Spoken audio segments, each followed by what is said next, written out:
Chapter 1. Megan. I pulled the curtains open and looked down at the street. It was hot, too hot for London in the middle of July, and I was angry.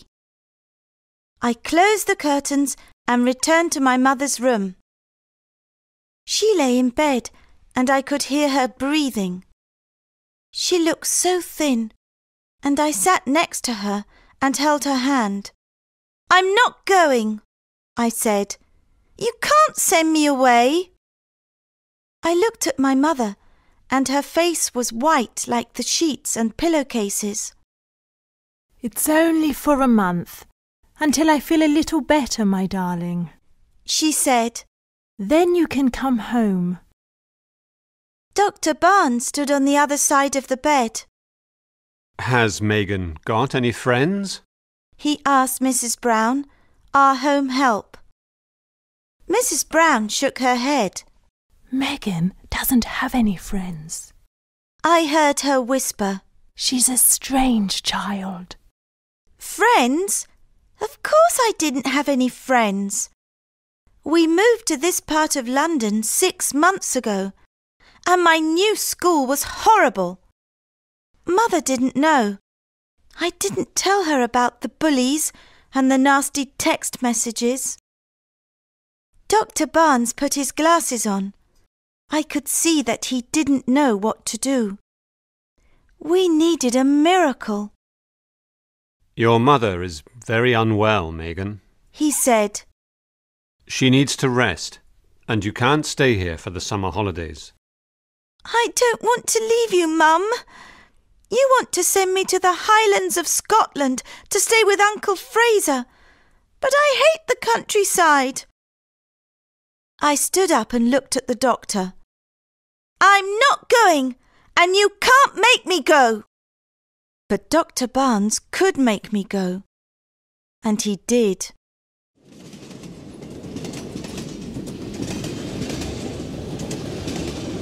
I watched the countryside change through the window of the train as we travelled into Scotland. I could see fields, dry stone walls, and lots of sheep. But where were the people? Mrs. Wallace, a friend of Dr. Barnes, was with me. She wanted to chat, but I didn't. "The Isle of Skye is beautiful. The air is so fresh," she said. "I hate fresh air. I like the air in London," I said. Mrs. Wallace sighed and opened her book. We changed trains, and the next one was very old. A man sat singing quietly in the corner. He had a long white beard. In another corner, there was a woman with a basket of chickens. I looked at these people. I came from a different world. In my world, there were shops, people, and traffic. We caught the ferry at Malig. The wind blew my long dark hair, and my pale blue eyes searched the island for people. But it looked so quiet. "Cloud Island," said Mrs. Wallace, giving me a sweet. "In the Old Norse language, ski means cloud, and I means island. It's often misty here." I didn't answer. I could only think that I wanted to go home. We got off the ferry at Armadale, and I stood by the sea and waited for my uncle. I felt wrong in my London clothes. I took my mobile phone out of my pocket and called home. Mrs. Brown answered, but Mum was asleep. "Your uncle's here," said Mrs. Wallace. I said goodbye. Megan! A strong voice called. He was a tall man with wavy hair and a big smile. I'm over here. He disappeared behind some trees. Pulling my suitcase, I followed. But my uncle didn't have a car. He was standing next to a beige-coloured pony, and he put my suitcase into a little red trap. Chapter 2. The Croft. The journey was uncomfortable in the pony and trap as we trotted along the narrow roads, but it was fun too. I could see the bay, the seaweed and the rocks, and smell the salty sea. Seagulls flew overhead. I looked at my uncle. He had my mother's smile, but they were very different. He saw me looking at him. So, this is your first visit to Skye, Megan. I'm so pleased you're here. He said. I want to bring Mum next time when she's better, I said. His eyes looked sad. I want her to come here too. And then he took a deep breath, and there was silence. We trotted on through a forest, and then we stopped at a place where the view of the mountains was spectacular. The Coolin Range, said Uncle Fraser. This is the best place to see the mountains. I got out of the trap and looked around. It was a magical place. There was a ruined castle and below a sandy beach. The waves crashed, and I thought I saw a silvery white horse playing in the water. It ran and jumped, and I am sure that I heard it call me. Uncle Fraser! I shouted. There's a white horse! He didn't hear me, and when I turned, the silvery white horse was not there. We got into the trap. I saw a silvery white horse down by the sea, I said. Uncle Fraser stopped and looked at me with surprise. Did you? But then he said no more. My mobile phone beeped. You have one new message, it said. I pressed read. Have a sad holiday. I pressed eliminate. It was from one of the horrible girls at school. I switched my phone off. I needed to forget about them. The roads were very narrow now. We're nearly home, said my uncle. I stared at him. We couldn't be nearly home. We were in the countryside. I could see some small houses, lots of animals and grass, but there was no town.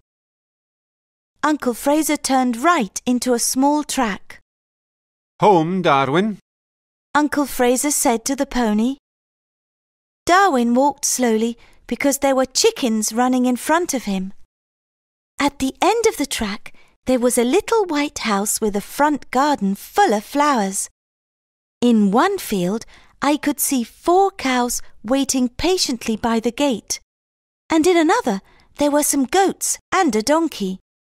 We're home, said Uncle Fraser. Welcome to White Heather Cottage. Chapter 3. No fridge.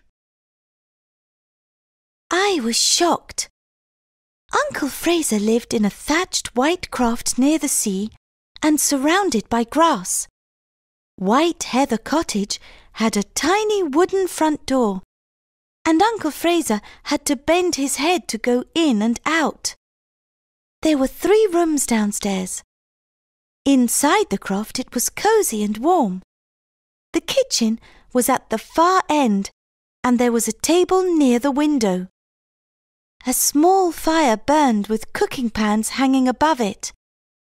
I looked out at the bright orange sky. We have great sunsets here, said Uncle Fraser. He showed me his study. He was a writer, and he wrote historical novels. There were pens and paper all over his desk and books everywhere. Crofts don't usually have an upstairs, but this one does, he said. He took me upstairs to show me my room. It was lovely. There was a wooden bed and a red rug on the floor.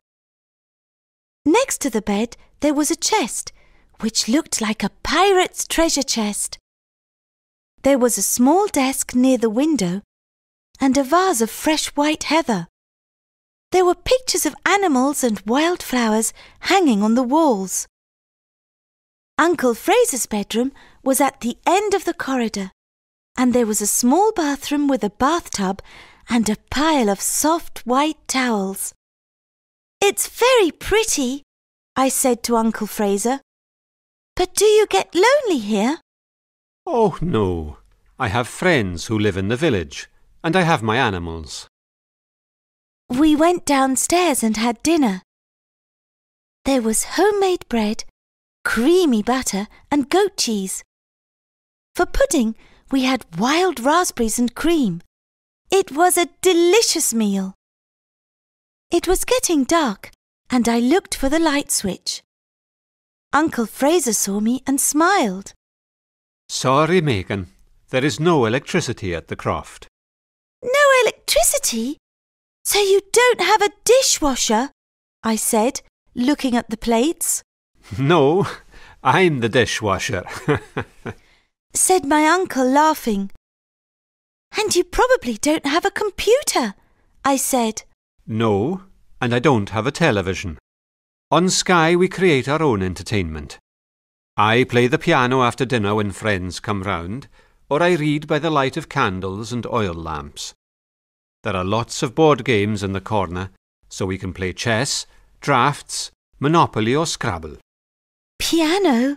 Board games? I couldn't believe it. No electricity. I wanted to go home, back to my technological world. So, where is the fridge, Uncle Fraser? I don't need one. There is a cold cellar in this Croft, and I grow most of my food.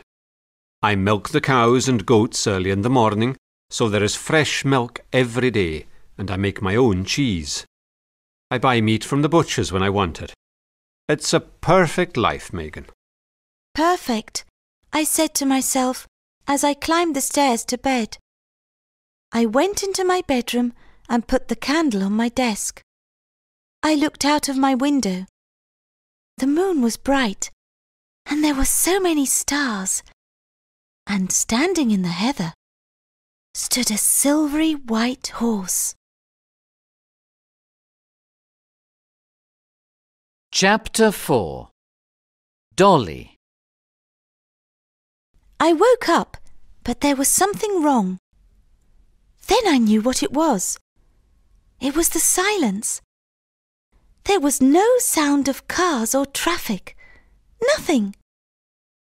I opened my window and listened, and then I heard a bird sing and a sheep call under my window.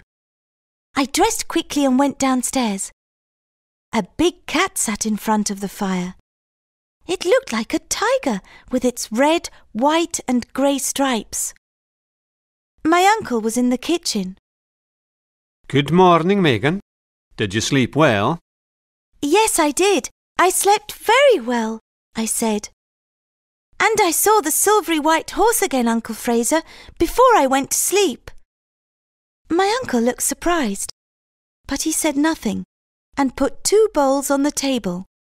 Why do you look surprised, Uncle Fraser, when I tell you about the white horse? Uncle Fraser sat down. There is a legend, Megan, of a silvery white horse. Some people say it is a unicorn. A unicorn? I said. Maybe the horse I saw was a unicorn. It was a long way away, and it was difficult to see. What does the legend say? I don't know. Uncle Fraser put a big bowl of porridge on the table. A shepherd saw the unicorn, but it was 100 years ago now. This was exciting news.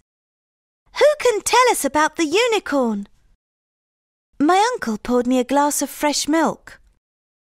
Old Mrs. McTaggarty knows the legend. She's the old woman who lives on the other side of the village. We can ask her. Now eat your breakfast and no more questions. The porridge was delicious, and I ate it with cream and sugar. The cat came and sat next to me. This is Marmaduke. You didn't see him last night because he likes to catch mice in the barn, said my uncle. Let's go outside, Megan. I have a surprise for you. Uncle Fraser showed me his vegetable garden. There was spinach, carrots, potatoes and leeks, and there were rabbits trying to eat the lettuce. Uncle Fraser chased them away, and they jumped over the dry stone walls. Uncle Fraser had a field of sheep, 4 cows, 3 goats, and a lot of chickens. He showed me how to milk the cows, and it looked easy when he did it. The milk squirted into the bucket, but when I tried, nothing came out.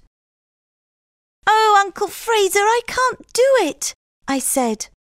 The animals don't know you, Megan. Said my uncle. He took my hands. And you need warm hands. Near the croft, there was a small barn and stables. I looked inside the first stable. You met Darwin yesterday, said my uncle, patting the beige pony's neck. He's my trap pony. In the second stable, there was a cream-coloured pony with black spots. This is Moon. My neighbour's son, Ben, often rides him. I touched his nose. It was so soft. "Why do you call him Moon?" Because when you look at the moon, it is cream-coloured, but there are little black marks. I think he's the colour of the moon. Uncle Fraser moved to the third stable, where there was the prettiest pony. It was beige with a blonde mane and tail, and had big dark eyes. This is your pony, Megan, and her name is Dolly. Chapter 5. The Arrival of Idris. When I woke the next day, I felt so happy. I had a pony, a beautiful pony, and I wanted to ride her. Then I thought of Mum. It was fun at the Croft, but I missed her. I wrote her a text message. "I'm fine. I've got a pony called Dolly. How are you? Lots and lots of love, Megan." I pushed send and waited. I'm not too bad, my darling. How lovely. A pony. Lots of love, Mum. I typed another message. "Get better quickly. I want to bring you here." A message came back. OK. I could hear voices downstairs. One was Uncle Fraser's, but there was someone with him. I went into the sitting room. A boy stood near the fire. He was about my age, but he was very tall, and he had wavy blonde hair and pale blue eyes.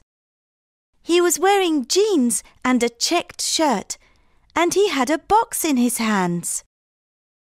Megan, this is Ben, our neighbour. My uncle said. "Hi," I said. Hi, Megan. Ben gave me the box. I found this. He said as he opened it. We can look after it together. Inside the box was a baby otter. It looked at me. It was so sweet. Its name is Idris, Ben said. and I think it's hungry. Uncle Fraser knew what baby otters like for breakfast. He put some homemade bread in a bowl and poured milk on it. Then he added a little fish oil.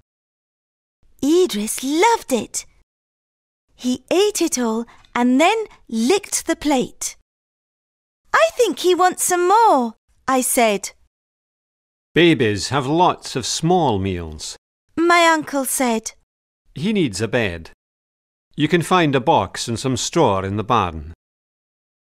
So Ben and I made Idris a bed and put it in a corner of the sitting room near the fire. We introduced him to Marmaduke, who was not very pleased to see another animal in the house. Then, after lunch, my uncle appeared with the pony and trap. Come on, you two. We have to buy Megan some riding trousers, boots and a jacket. We are in the Highlands of Scotland, and sometimes mists come down, and it can get very cold. We drove into Portree, the main town on Skye. Portree in Gaelic means King's Port, said Ben.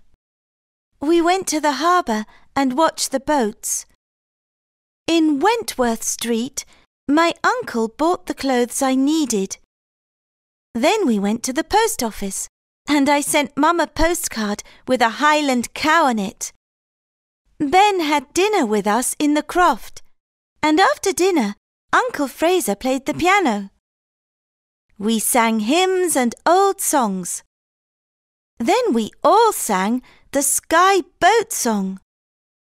Speed, bonny boat, like a bird on the wing, onward the sailors cry. Carry the lad that's born to be king, over the sea to Skye. Idris and Marmaduke thought we were very strange. Chapter 6. Scottish Mists. Ben came to the Croft the next morning. He gave me a riding lesson, and then we decided to take Idris out for a walk and pick wild raspberries for tea.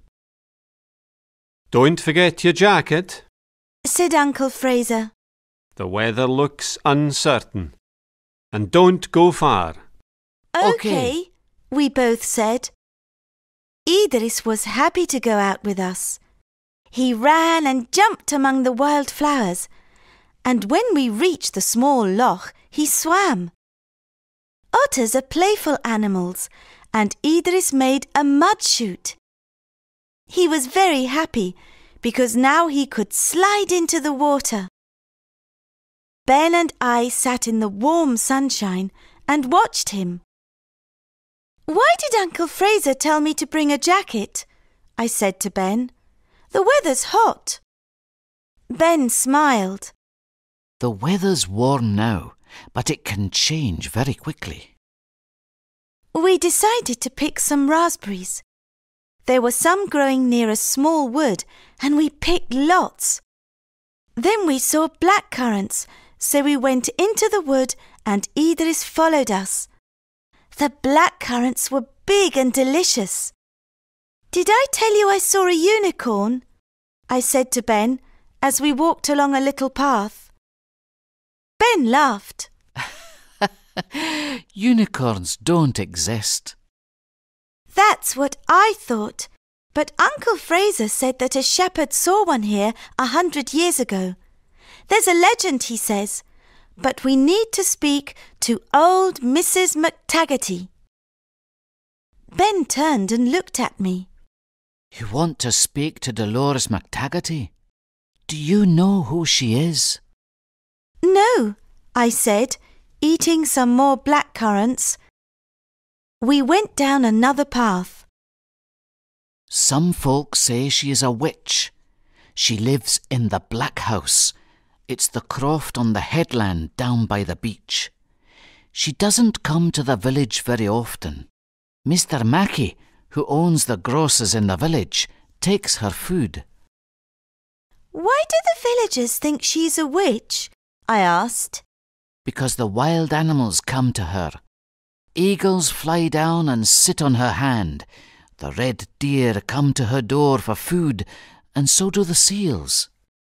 That doesn't mean that she is a witch, I said. Well, you can't go to her house alone.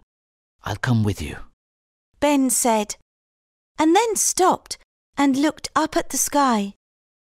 A cold wind blew, and the blue sky was now grey. We must go back, said Ben, and he put Idris in his pocket. We turned round, but the mist came down. The white mist swirled all around, and we couldn't see the path in front of us. We were lost. Walk slowly and hold my hand, said Ben. It was very cold, and soon our hair was wet. Thank goodness I had my jacket. Ben had a small torch and whistle tied on his jacket, but we were far from any houses and crofts. No one heard our calls. We walked on until suddenly there was a noise. It came from behind a tall tree. What was that? cried Ben, shining his torch. But I knew. Just in front of us, in the circle of torchlight, stood the silvery white unicorn. It bowed its head and looked at me with its dark eyes. It called softly. It's the unicorn, I said to Ben. It wants to show us the way home. But then you don't believe in unicorns. Ben smiled. I didn't, but I do now. Let's follow it. We could see the silvery white unicorn clearly as we followed it through the wood. Slowly and patiently, it led us across the fields to White Heather Cottage. The lights were on, and as we walked through the gate, the unicorn turned and looked at me. Then it galloped away across the heather. Uncle Fraser opened the door. His face was pale. Thank goodness you're home. Chapter 7. Kendra. Dolores McTaggarty lived in the Black House, where the sea crashed and the seagulls flew. It was a wild place. No one went there, not even the fishermen. Uncle Fraser wanted to come with us, but we were determined to do this alone. He drove us to the grassy path which led to her croft.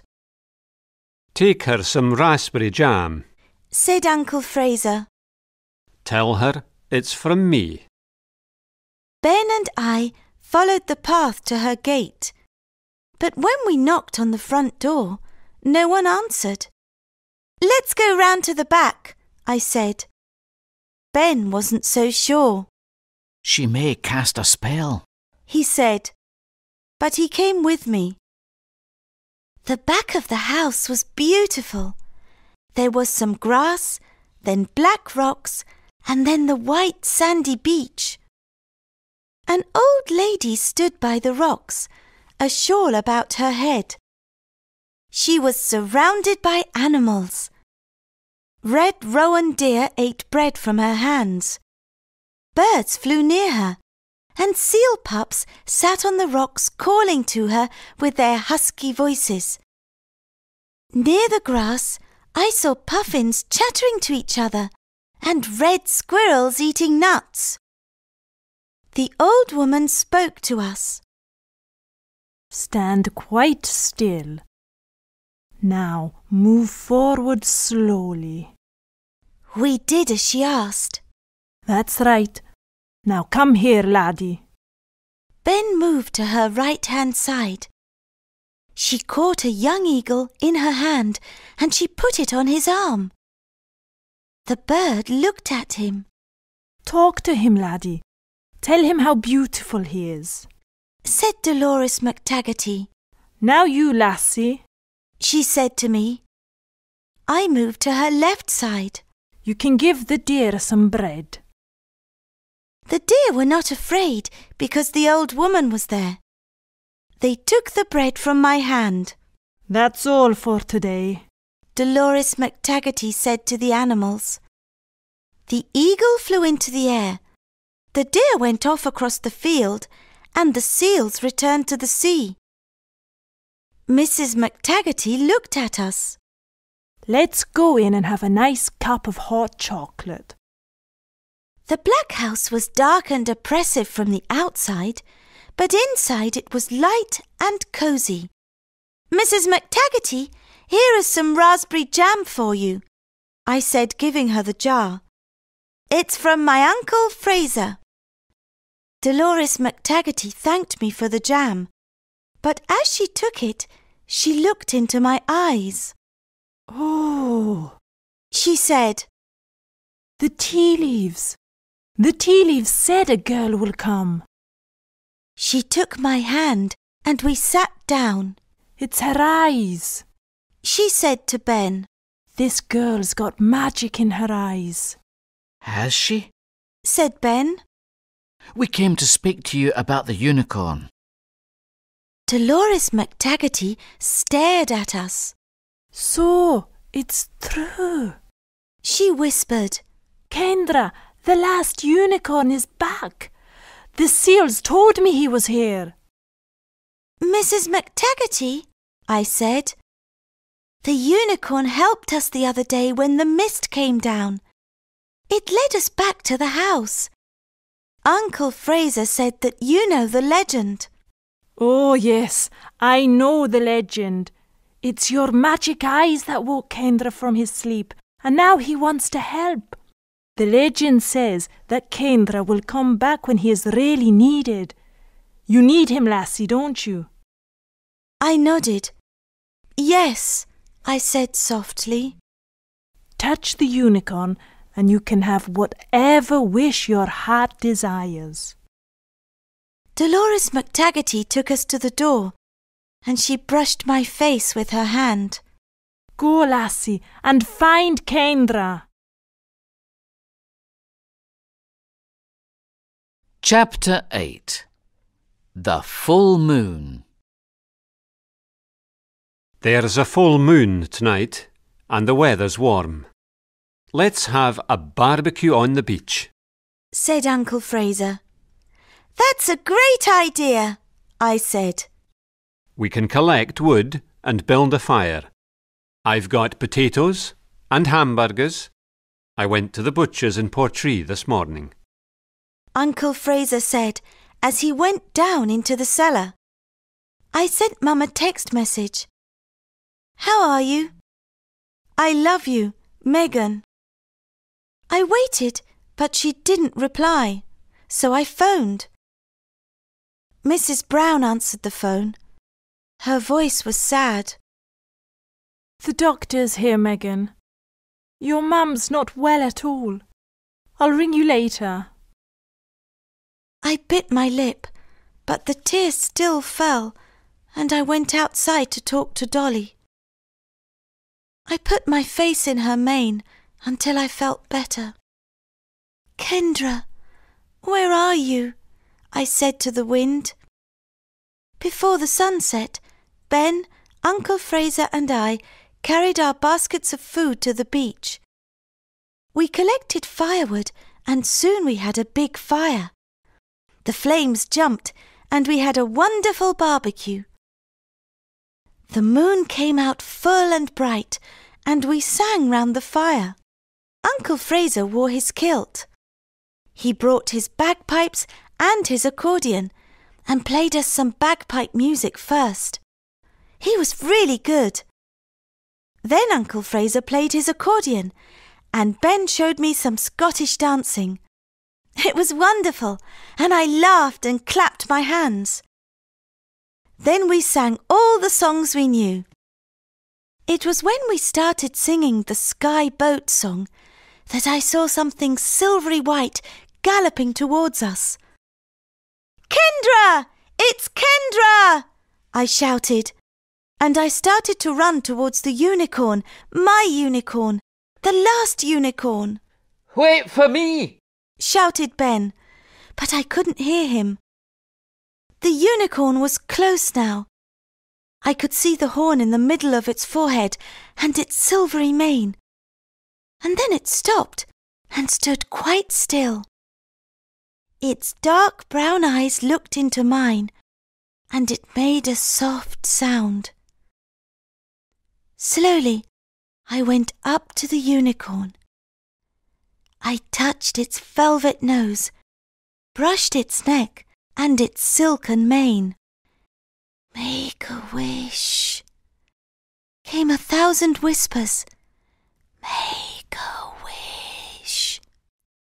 I thought of the bullies at school. I wanted them to leave me alone, but there was something far more important. I touched the unicorn's horn and made a wish. The moon shone brighter, and suddenly I was alone. Kendra was galloping away, out to sea. Chapter 9. It's not goodbye. The bright sunlight woke me up. It was late, and I had slept deeply, and I felt happy, really happy, for the first time in a long while.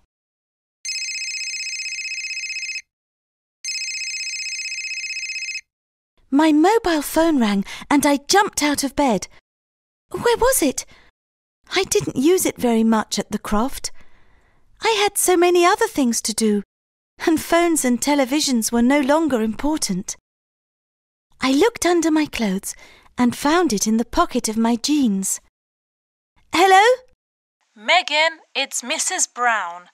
Dr. Barnes is here and he wants to speak to you. I felt cold. Did he want to tell me something terrible? Good morning, Megan. Came his loud voice. I have good news. Great news. Yesterday evening your mother was very ill. I didn't know what to do. She had a high temperature, and Mrs. Brown and I sat with her. Then, suddenly, at about midnight, she sat up in bed and said, "I feel better. Could I have a cup of tea and a slice of toast, please?" Her temperature was normal. It's a miracle, Megan. A miracle. I ran downstairs to tell Uncle Fraser. The unicorn! He gave me a wish! Mum's better, and it was Kendra's wish that made her well. My uncle turned and walked over to the window and looked out at the sea. I left him alone. He didn't want me to see his tears of happiness. I went outside with Idris. Ben was there with Dolly and Moon. He helped me to get on Dolly, and as we took the path that led down to the sea, I told him about Mum and Kendra's wish. What will you do about the bullies at school when you go back, Megan? He asked. I'll speak to Mum when she's completely better, and to a teacher at school. It will be all right. I want you to come and visit me in London. I'll miss you, I said. I'll miss you more, said Ben.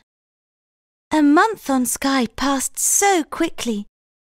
I wanted to see Mum, but I didn't want to leave Ben, Uncle Fraser, the ponies and Idris. Ben and Uncle Fraser looked at each other. It was a secret look. Megan, you can't take Idris or Dolly back home, so we have a present for you, said Uncle Fraser. It's outside in the trap. Dolores McTaggarty gave it to me, and she thinks you will be happy together. Sitting on my suitcase was a beautiful Cocker Spaniel puppy. Thank you, I said, and I hugged them. She's beautiful, but I don't want to leave you. We can write and speak on the phone, and you can come back soon, said Ben. Come back with my sister, Uncle Fraser said as he kissed my cheek. Come for New Year. We call it Hogmanay in Scotland. We have wonderful celebrations in the village. There is a custom here which brings good luck for the coming year. When the clock strikes midnight, some of us from the village go to Betty McAllister's house. We take a piece of bread, some money, and some coal. All these things bring good luck. The coal is so that the house is always warm. The bread is so there is always food to eat, and the money so that there is always money. Then we throw ashes out of the back door. Why do you do that? I asked. It's the old year leaving. continued Uncle Fraser. Then we have a party. Said Ben. My uncle smiled. A fine party. He said. We sing and dance until morning. Do come, Megan. I looked at them. Hogmanay on Skye and Betty McAllister's party, singing songs round the piano with Uncle Fraser, Ben and Mum. I wanted this more than anything else in the world. Yes, I said, and I hugged my uncle again. Then it was time to go. We rode in the trap to Armadale, and when we passed the ruined castle, I thought I saw a silvery white horse arching its neck and galloping in the waves. Goodbye, Kendra, I whispered, and on the salty air there came a cry as the little white horse called out to me. Of course, we knew this was not goodbye.